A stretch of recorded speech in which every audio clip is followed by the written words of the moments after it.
میں صرف آج ایک واقعے کی طرف آپ کی توجہ مبذول کرنا چاہتا ہوں، جو میں نے آپ کو گزشتہ کچھ عرصہ پہلے بھی ایک واقعے کے تناظر میں، گستاخی کے تناظر میں آپ کے سامنے وہ بات رکھی تھی۔ نبی اور صدیق، ادائیں دیکھو،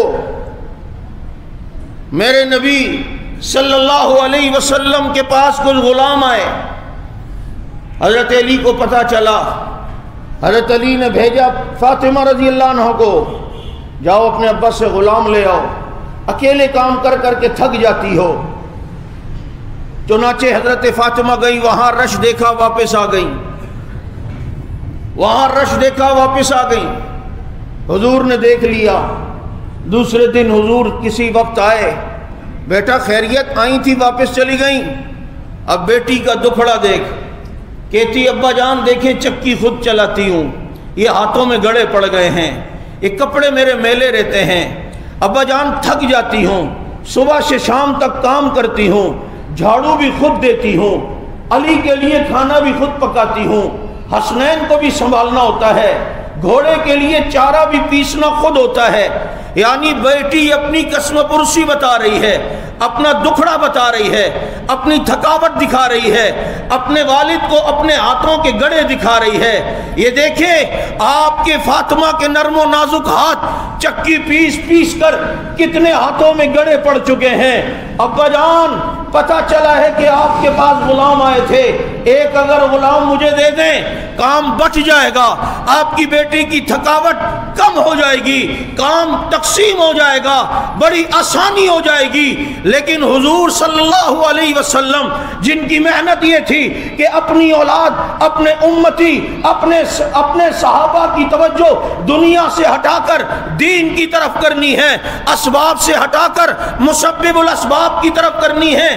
سوال میرا آج سب سے یہ ہے، جب نبی فاطمہ الزہرا نے، خاتون جنت نے، علی کی بیوی نے، حسنین کی اماں نے جب اپنا یہ دکھڑا رکھا، کیا حضور نے غلام دیا تھا؟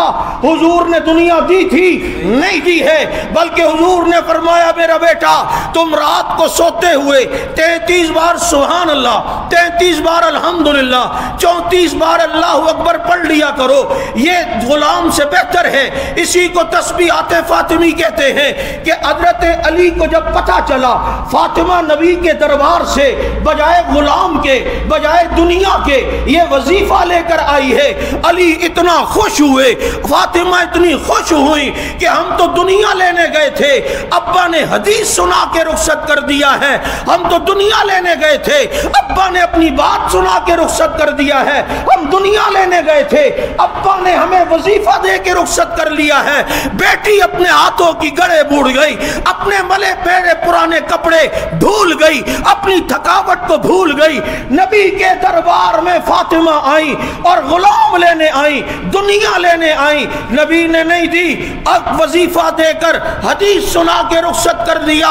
آج تیرے پاکستان کے اندر جس ملعون کو چاہے اٹھتا ہے اپنے والے منبر پر کالے دل کے ساتھ، کالی زبان کے ساتھ، کالے قلم کے ساتھ اور کالے الفاظ کے ساتھ صدیق پہ بھونکنا شروع کرتا ہے، خاتون جنت گئی ہیں، فدق لینے گئی ہیں، نہیں دیا ہے، حدیث سنا کے رخصت کر دیا ہے۔ میں نے کہا بیٹی باپ کے دروازے پہ گئی تھی، کیا باپ نے، نبی نے غلام دیا تھا؟ کہتے نہیں، حدیث سنا کے رخصت کیا۔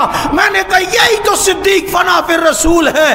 اگر فاطمہ والد کے پاس جائیں وہ حدیث سنا کے رخصت کرتی ہے، اور یہی بیٹی ابو بکر کے پاس جائے وہ ما ترکنا فہو صدقہ کی حدیث سنا کے رخصت کرتا ہے۔ نبی نے بھی فاطمہ کو حدیث سنا کے رخصت کیا، صدیق نے بھی فاطمہ کو حدیث سنا کے رخصت کیا۔ نعرہ تکبیر، گلی گلی نگر نگر، گلی گلی نگر نگر، شام جس کے عرش پر۔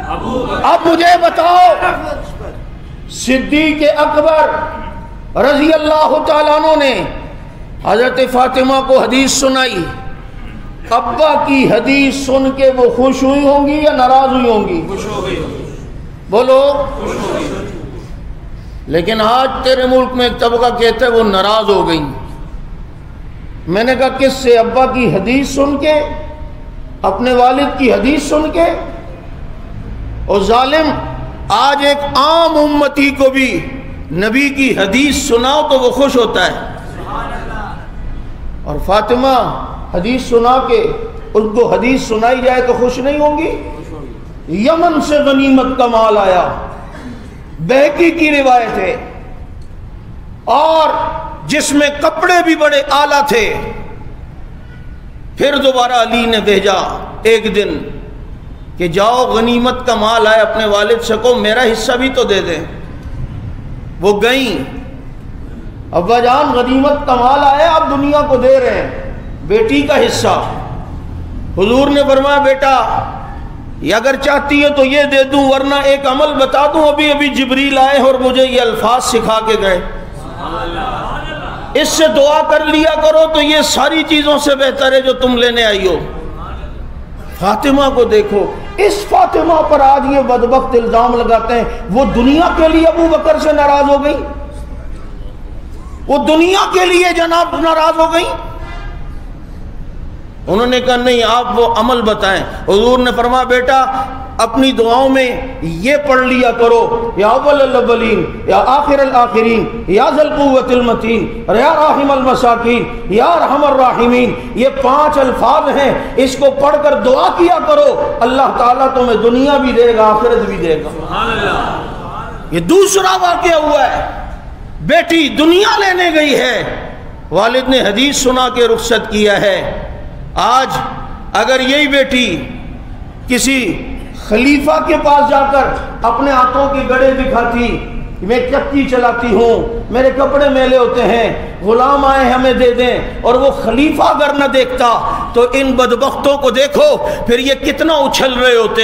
ابھی تو کچھ بھی نہیں تو اتنا اچھل رہے ہیں، اور جی ان کو غلام نہیں دیا خود غلام بن جاتے، انہوں نے غلام بی بی کو نہیں دیا اور یہ نہیں دیا اور وہ نہیں دیا ہے، اور یوں رخصت کر دیا اور یوں روانہ کر دیا، اور بیوی کے ہاتھوں کے گڑے بھی نہیں دیکھے، اور اس کو خوب ملمہ سازی کر کے اور اس میں خوب مرچ مسالے لگا کر اپنی طرف سے 5-10 باتیں بنا کر اور جناب ایک ایسا سنیریو پیش کرتے کہ جس سے یہ ظاہر کرتے کہ خلفاء نعوذ باللہ بڑے ظالم اور غاصب ہوا کرتے تھے، لیکن یہ بیٹی اپنے ہاتھوں کے گڑے، اپنے پرانے کپڑے محمد الرسول اللہ کو دکھاتی ہیں۔ اس کے باوجود بھی پیغمبر کی تربیت یہ تھی کہ میری بیٹی کی توجہ دنیا کی طرف نہ جائے، اللہ کی طرف جائے، اس لیے غلام نہیں دیا، حدیث سنا کے پیغمبر نے رخصت کر دیا۔